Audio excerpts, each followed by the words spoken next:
No one, after lighting a lamp, puts it under the bushel basket, but on a lampstand, and it gives light to all in the house.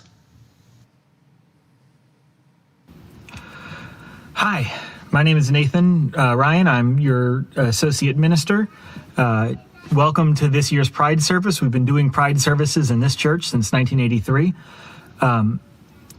I understand that we're using a little bit of a gimmick. It's okay. I actually stole the gimmick from the Reverend Sean Neil Barron. He's he's the associate minister at the Foothills Unitarian Church in Colorado. I've been looking at a lot of their stuff and trying to steal as much as I can.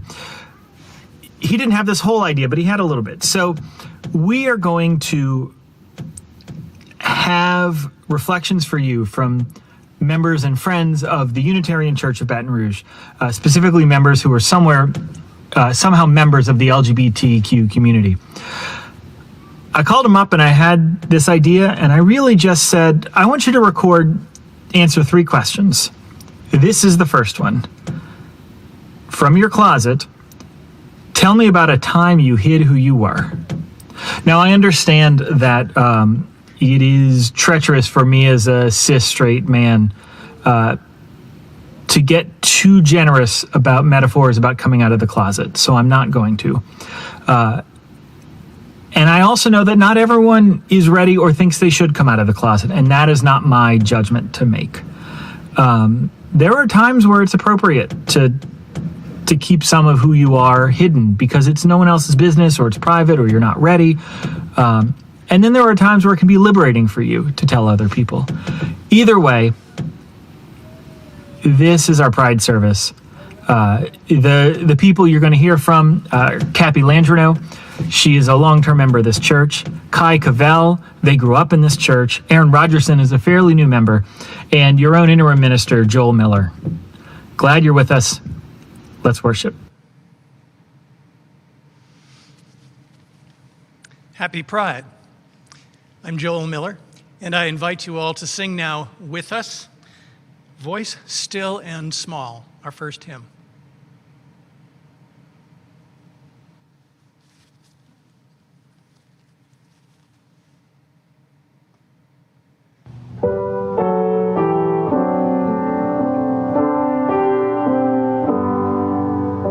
Voice still and small, deep inside all, I hear you call, singing.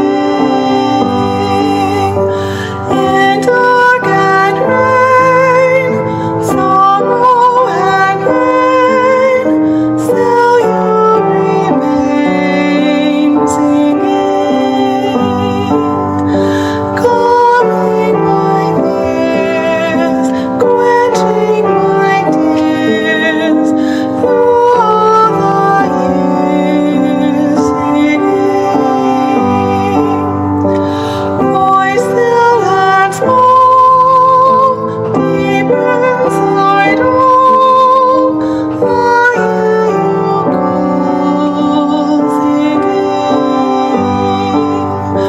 In dark and rain, sorrow and pain, still you remain, singing.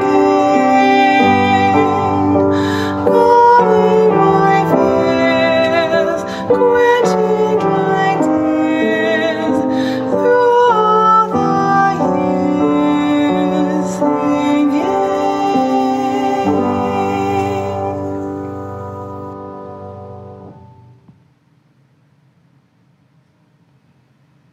I was a ride operator at an amusement park, and one day a child and an adult get on my ride together, just the two of them, and I start the ride, and partway through the ride, the kid yells out to me and says, "Hey, are you a man or a woman? I can't tell."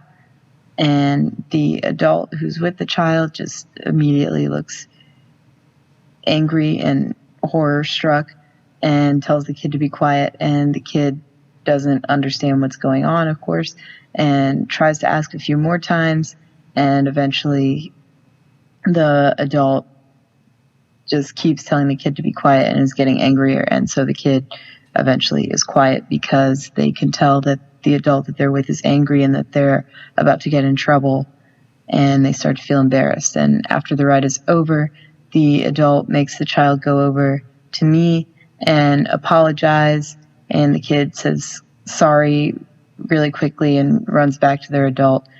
And I didn't really get a chance to speak through any of that. And basically, I felt not that I had to hide myself, but that this adult was trying to hide me from this child. And basically, I feel that the child walked away feeling confused about why their question made the adult so angry and why they had to apologize about asking it, which they shouldn't have to. And the child felt embarrassed and upset, and like they probably will not ask a question like that again, because they now think that it's a bad question that will get them in trouble, and a question that they should know the answer to, which they shouldn't, and they don't. They have no way of knowing that. And the adult in that situation, the adult who's with the child, walked away, probably also feeling embarrassed for their child and unable to really explain to the child why that was embarrassing, and probably giving a bad explanation if the child kept asking later after they had left me. And I walked away just feeling embarrassed myself too, and just spoken over and silenced without a chance to explain for myself and give my own answer to this question that was directed at me and was for me and was about me. In the fall of 2000, I entered graduate school for social work. It had taken me a long time to decide what it was that I wanted to do in my professional life, so I was pretty stoked when school started. So early on in one of my classes, we walked in to find there were questionnaires on each of our desks that we were asked to complete. We were told that the questionnaires and the answers would be kept confidential, but it would not be anonymous. They were going to use this information to separate us into diverse groups. So I started filling out the questionnaire as I was told. I'm a rule follower at heart. And so female, 30 years old, white. And then I came to the question that said sexual orientation, with various blanks and check marks that I could actually use. And my heart sunk and my face flushed red. What no one would have known at that point in time is that several years prior, when discussing and trying to discern what I was going to do with my professional life, a very well-meaning at the time social worker, who happened to be cisgender and heterosexual, had advised me that my sexual orientation needed to be kept a private matter and completely separate from my professional career. So I was ill prepared to answer such a question because I just never thought it would enter into that realm, because I was told those were two very different spheres. And so deciding what I was going to do, if I was going to answer the question, was I going to answer it honestly? I didn't feel good skipping the question either. I felt like that might skew the results, or maybe if I didn't answer, people would think and assume that I was anyway. And my fear was that if I answered it honestly and said that I was a lesbian, that they would think that I had an inappropriate disclosure and wouldn't make for a good professional social worker, or that I couldn't handle privacy matters in an appropriate and ethical way. So it was really a conundrum for me. I don't even remember honestly how I answered it. I think more than likely I probably just skipped over it altogether, because that somehow felt more... that felt better than lying and putting that I was heterosexual at the time. On New Year's, before I graduated, so 18 months later, Vicky actually proposed to me and asked me to marry her. And so I spent the last 6 months of graduate school avoiding pronouns when I was speaking about the ring that I was wearing. And actually, prior to graduation, out of the 100 students that were in school with me, less than 10 probably knew of my identity as a lesbian, or that my partner was female. Even though I had been class president, I had worked very hard for 2 years to serve in leadership. and felt that I had a very strong support system of folks that knew that I was ethical and with appropriate boundaries and would be an appropriate social worker. It didn't matter at that point in time because I really believed that my personal life had to be separate than my professional and wasn't sure what to do going forward. So even at the age of 32, I felt the need at that point in time to hide who I was, who I loved, and even what I believed. Even at 32 years old, serving as class president and working for 2 years to build my reputation with folks who knew that I would be a good and ethical social worker. But I still questioned whether or not there was room for my orientation, room for who I loved and who I was in my professional career. I wasn't originally in the closet. I grew up Unitarian Universalist. I went to class, sexuality education class. Today we call it OWL. When I was 12 years old, it was called AYS, About Your Sexuality. So I was out. And it wasn't until I got into college and had been dating a young man, and then I dated a young woman. And half the people I knew, who happened to be part of the gay community, shunned me. All of a sudden, I lost half the friends I had because I wasn't properly gay. It was a crushing experience. And I found that anywhere I went, if I was with gay people, I was not being properly gay. I was only going halfway. I was betraying my community. And in the straight community, nobody knew what to do with me. I was barely accepting gay and lesbian people, and I just didn't fit into a box very neatly. So having not been in the closet, I went into a closet and stayed there for 25 years.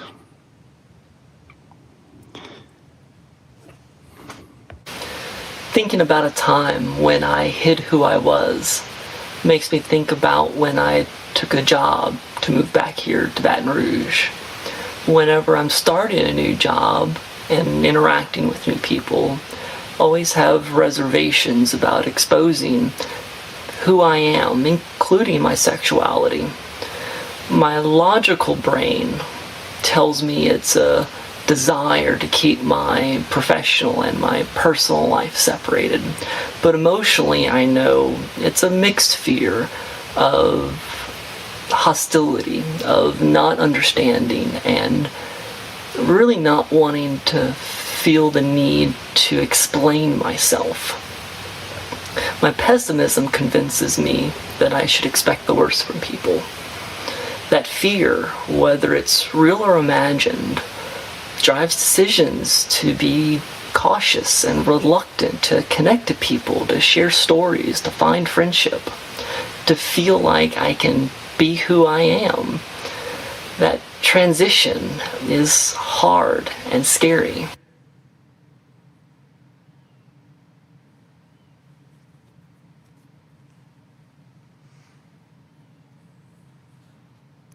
Welcome to the Unitarian Church of Baton Rouge, our service this morning. Happy Pride. Now, if you would like to have a stone placed in the chalice for our placement of stones to mark an important experience or event in your life, the number that you text to us for the stone is 504-334-8034. So as your interim minister, I'm always temporary in the life of a congregation. And my time with you is going to come to an end here at the end of this month. And so my last Sunday preaching, a sermon, is next Sunday, a week from today. And after that service, I would like to say goodbye to you all. Usually we have a party of some kind. We're not really having face-to-face parties these days, but I needed something more than just a Zoom goodbye. So from noon until 2 next Sunday, I'd like you to do a drive-by goodbye. I'm going to sit out here by the parking lot of the church, And if you could just drive by, say hi. I'll be under a canopy so I don't get too sunburned, and I would love to see you. So noon until 2 next Sunday after the service. Happy Pride. Unitarian Universalism is a faith that aspires to gather around how we do faith together. Not faith as a noun so much, but faith as a verb. And what's important about that is that this way of being faithful, of faithing, if you will, is a way of living well with one another, living the golden rule, of living covenant, as we like to say in Unitarian Universalism. We agree to treat each other in ways that all of our lives are better for it. I think this is different than some religions which expect you to carry a certain kind of identity. Today is a good example of how we try to set one another free to be who we are becoming, not who we're supposed to be by someone else's judgment.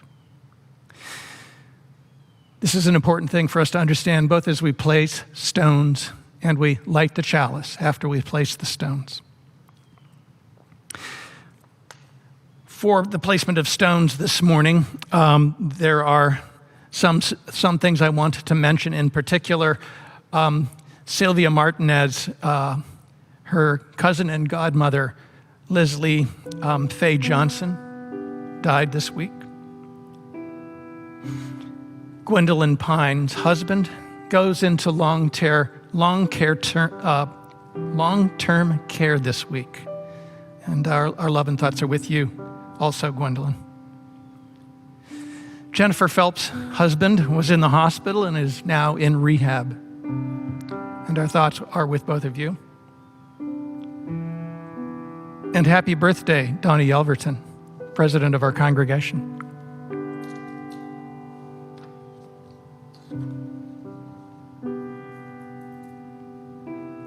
I place a stone for a successful surgery. Molly places a stone for the loss of her mother-in-law.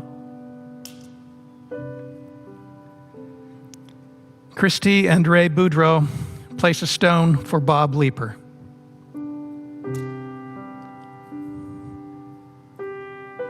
Happy birthday, Donna.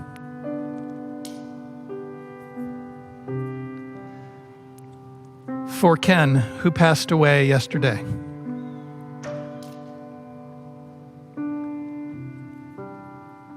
For my son, who still won't fully come out because his father would disapprove.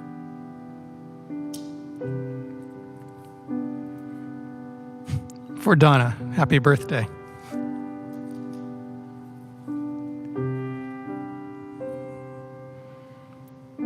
Placed by Henry Tillman.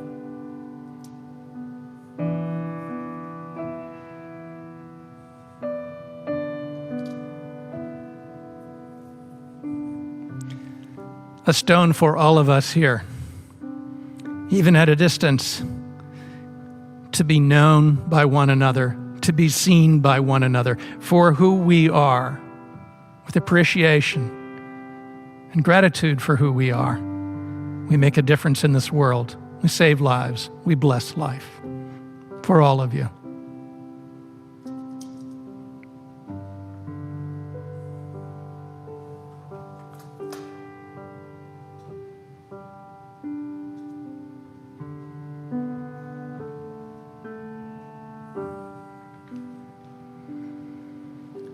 Please join in the words of the chalice lighting with me now.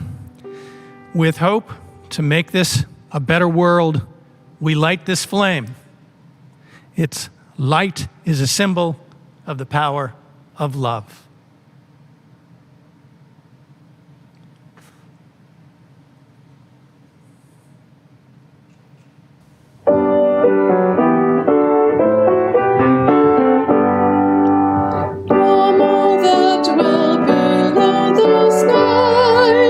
Let songs of hope and faith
No one, after lighting a lamp, puts it under the bushel basket, but on a lampstand, and it gives light to all in the house. In the same way, let your light shine, so that others may see your good works and give glory to God. Little behind the scenes. These are all of the notes for this service. The second question I asked our 4 participants was to go somewhere in your house where you're comfortable. So I picked my sofa, it's my lamp, and to just say, what is it like to be comfortably you? So I was raised Unitarian Universalist, and there was something that we talked about in high school when I was a youth. We called it coming out of the house. I wasn't the one who came up with it, I just inherited it as a concept. And it was similar to coming out of the closet, but a little different. It was when you could tell that person sort of woke up, when they clicked, when they stopped following all of the rules that were laid out for them or the expectations that they were supposed to be. It wasn't just about their sexuality or gender identity. It was about them fully understanding and appreciating who they are. And so we're going to do that today. We're going to slowly go through the process and invite you to go with us. Where are you the most private? Where are you the most comfortable? And what is good about being comfortable? What's bad? What is dangerous? What is helpful? We're going to keep doing this, and we're going to hear from people smarter than me.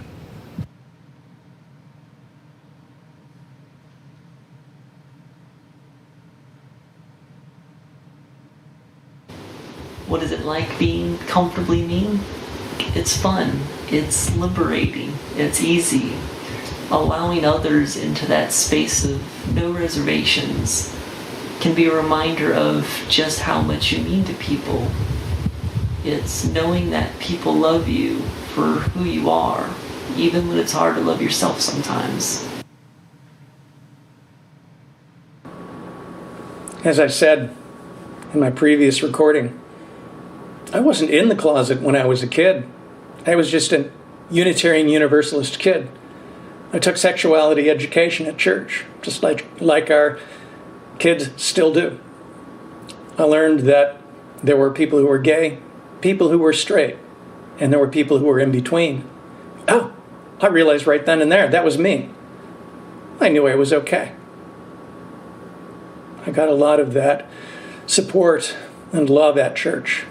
So much of who I am was nurtured and cared for at church as a youth. So I was a Unitarian Universalist kid. I dated girls in high school. I dated boys in high school. I gave my high school a lot to talk about.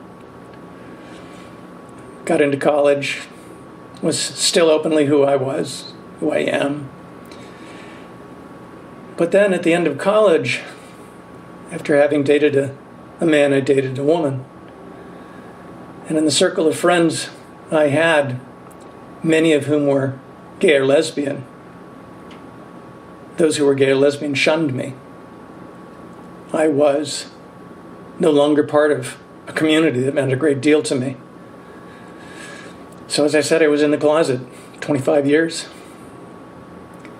But church finally understood that it wasn't just lesbian gay issues, it was LGBTQ and more issues. We are who we are. We're not called to be specific people. We're called to live good lives, lives that bless the lives of others as well as ourselves. I am again at home in who I am in our congregations as a minister. Doesn't mean I still don't experience discrimination from surprising sources. But I am at home in church and at home in who I am. I'm out of the closet after having gone in.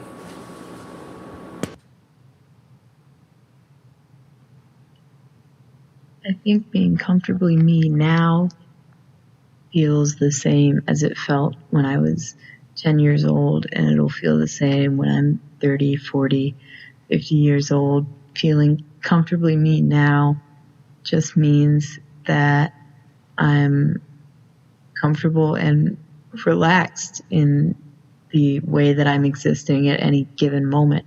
And that's not something that I've come into and am now set down a comfortable path towards. It's something that I try to maintain as much as I can, but that can be questioned or threatened at any given interaction.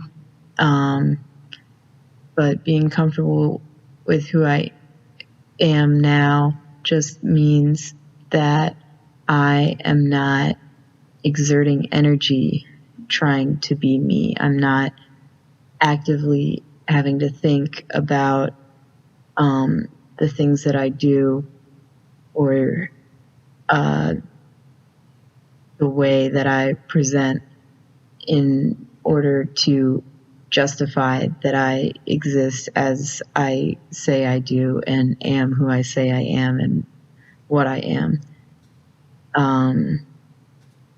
So being comfortably me means probably the same as it means to a lot of you. It just means that I don't have to think about being me. I just am me and don't have to prove that I am me to anyone else.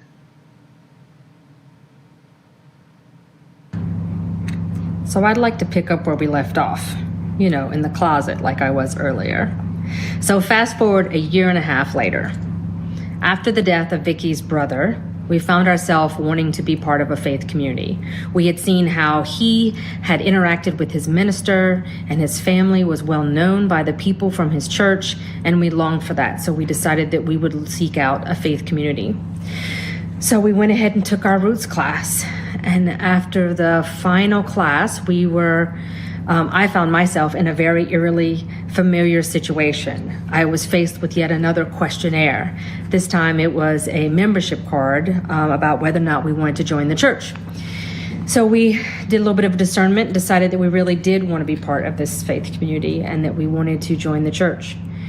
And I remember very distinctly the two of us filling out our forms, our membership cards, right next to each other, and both of us getting to the last line about the same time. And we both stopped dead in our tracks and turned and looked at each other. And the question was something like relationship to you or spouse with a blank where you had to put their name, something like that. And we paused and we looked at each other really hard. And we both turned without saying a word and each put down partner with the other person's name.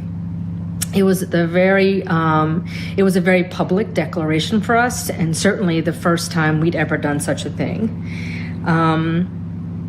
But it was really just the beginning for us.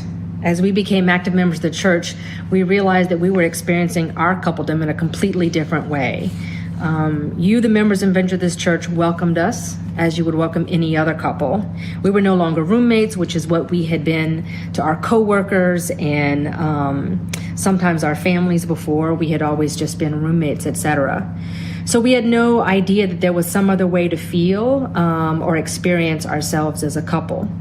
But we were now feeling a part of this world around us and congruent and part of the faith community. So you had officially ruined us at that point, because then we wanted it all. We wanted the things we had conditioned ourselves to not want or need for all those years before. We wanted to hold hands in church. We wanted to cry on each other's shoulder, whether it was in church or even on the street. We wanted to roll our eyes, just like other couples had done when talking about how much money was spent at the local estate sale, etc. These were things we hadn't realized. We had kind of conditioned ourselves to not respond in that way. So we decided we wanted all of that. And y'all were giving us permission to want all of it and then helping us get it at the same time. So we'd only known how to do those things in the company of gay people prior to that. So this was a new experience for us. But you loved us as a couple until we could grow into loving each other publicly. So I've spent the last 16 years coming out in every facet of my life in one way or another. It is a never-ending process when you're integrating who you are, who you want to be, who you love, All those things together, it really is a never-ending process. But I entered into that probably 16 years ago with a kind of momentum, if you will, over the years. And so now I actually teach a class and working with LGBTQ people at the same graduate school that I had graduated from in 2002. So another place that I've integrated who I am into my professional life, which we spoke about before.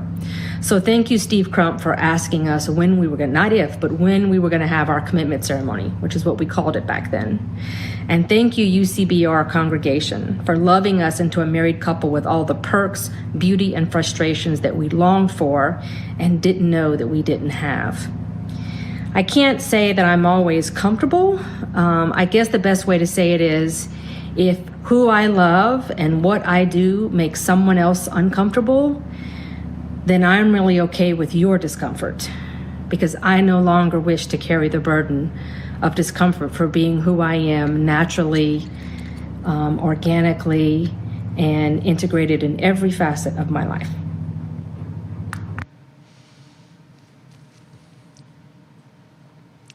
This next hymn is "Come, Come, Whoever You Are," and the words are pretty straightforward.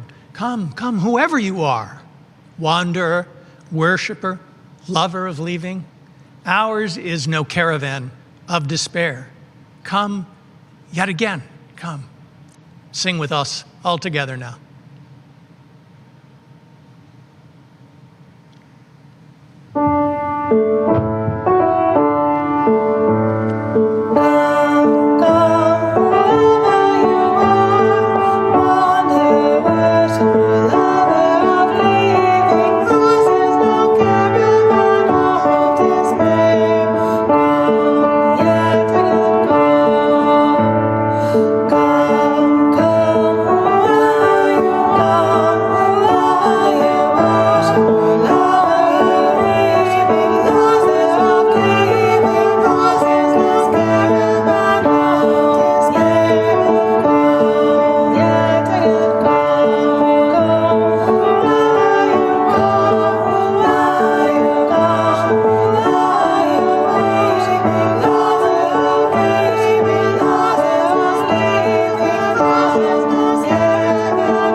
The covenant we make to one another, the agreement that is not just an agreement and no mere contract, but a commitment of lives, even though we make mistakes and errors and find our way to journey together again.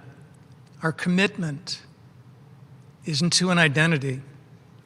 It is to one another as we are becoming who we are. That takes a deep kind of faith, or faithing, if you will. It takes willingness to give to the yet unknown in other people. And I've seen what a difference it makes in this community, even in this state, for this congregation to practice this kind of generosity. I am so grateful you are here, and so grateful for your generosity to one another and to your community. Please continue to be generous.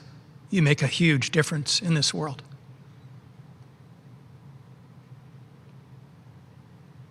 You are the light of the world. A city built on a hill cannot be hid. No one on lighting a lamp puts it under the bushel basket, but on a lampstand, where it gives light to all in the house. In the same way, let your light shine before others, so that they may see your good works and give glory to God.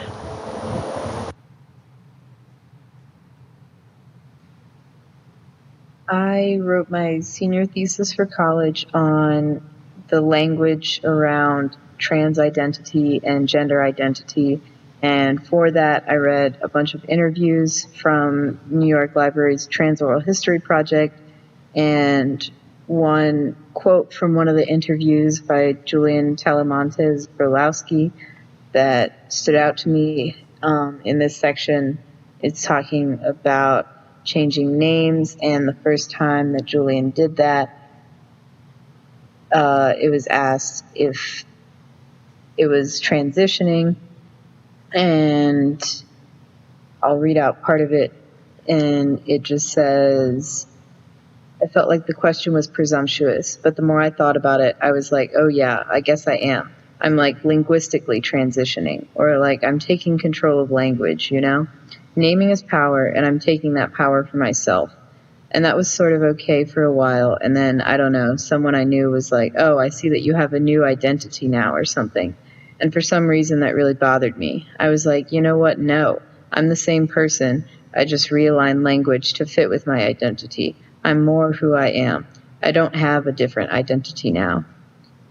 And I liked that quote because I felt like with some of the stories I've told and the questions I've been asked, it is easy to get the idea that I was this person before, and then there's a transition period, and either now I am or will be at some point a new person, the person who I truly am. And I think that that model of identity development is very flawed and very problematic for a lot of reasons. And I really liked Julian's emphasis on the power of language. And I think that learning language and learning the language that other members of the LGBTQ plus community use and identify with, and learning their stories and the language that they use, is very powerful and very important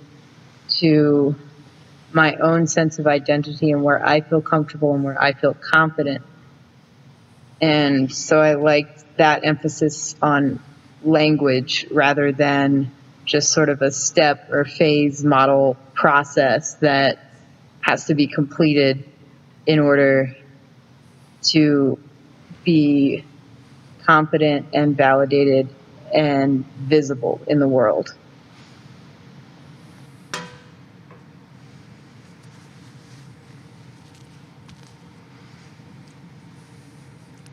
One of the things about living actual life is that there's always learning curves. And I began the offering, but we didn't continue the offering. So in the spirit of forgiveness and of creativity, we now play the music for the offering.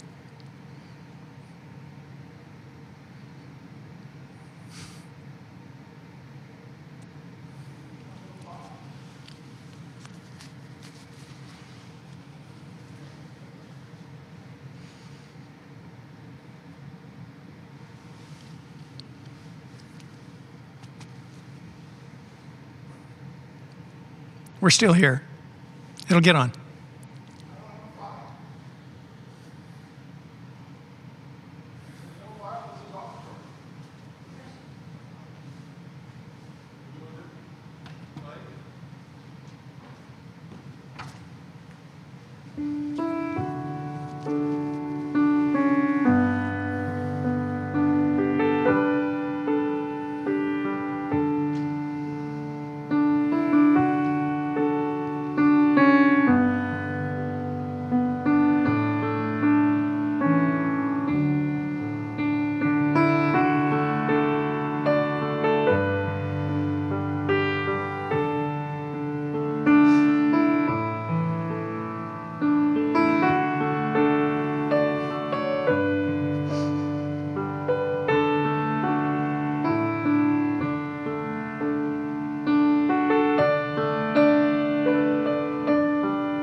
I wrote my senior thesis for college on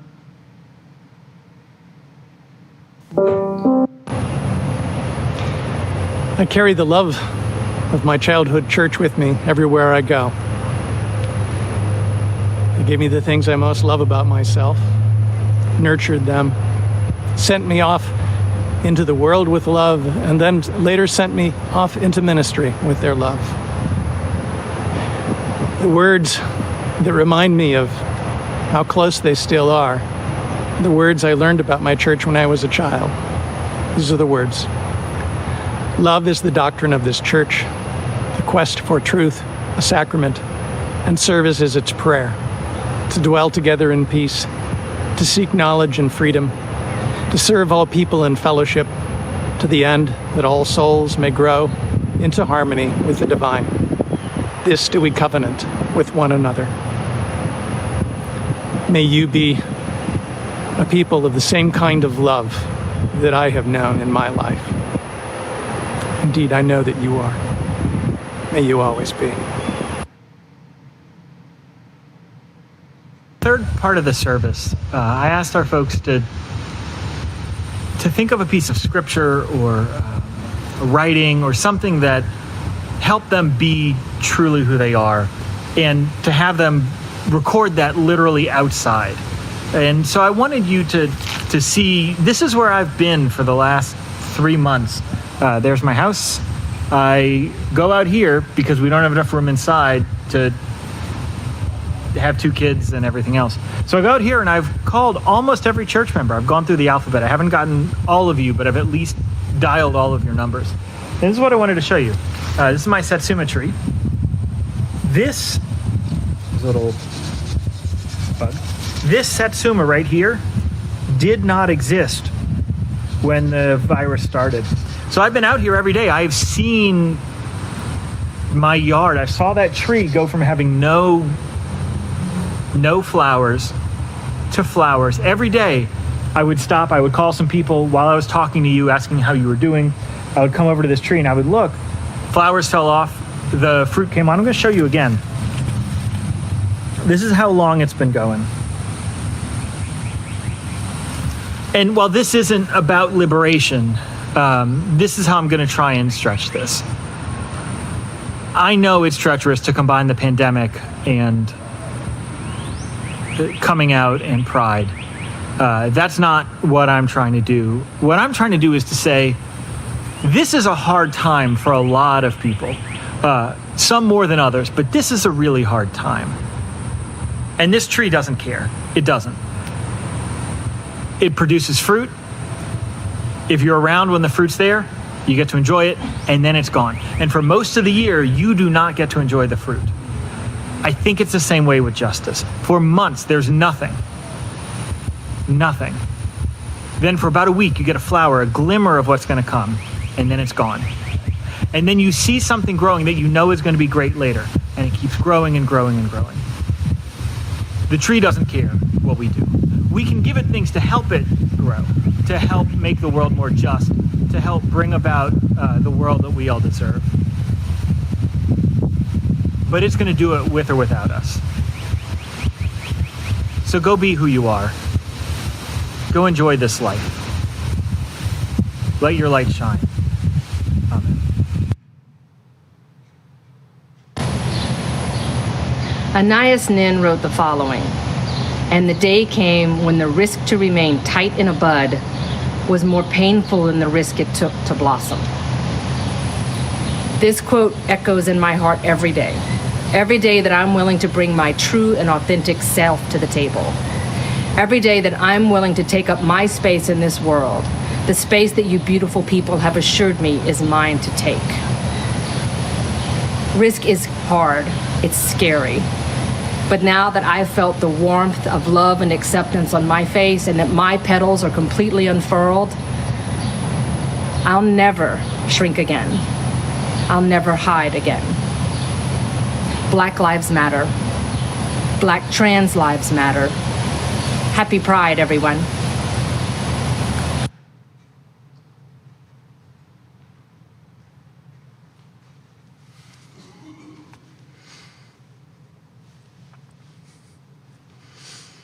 Let's sing now together.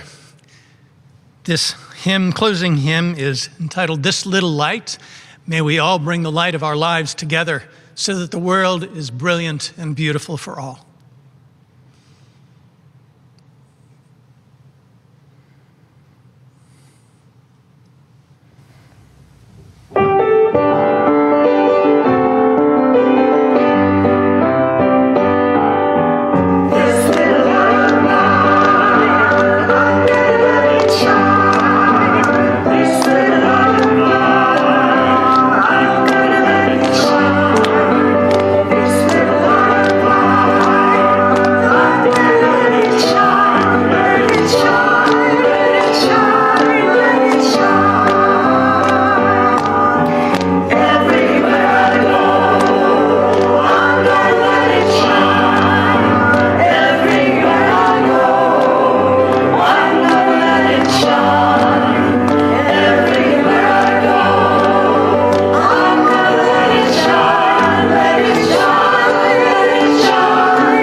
We've tried to name them all: lesbian, gay, transgender, bisexual, queer, asexual, intersex,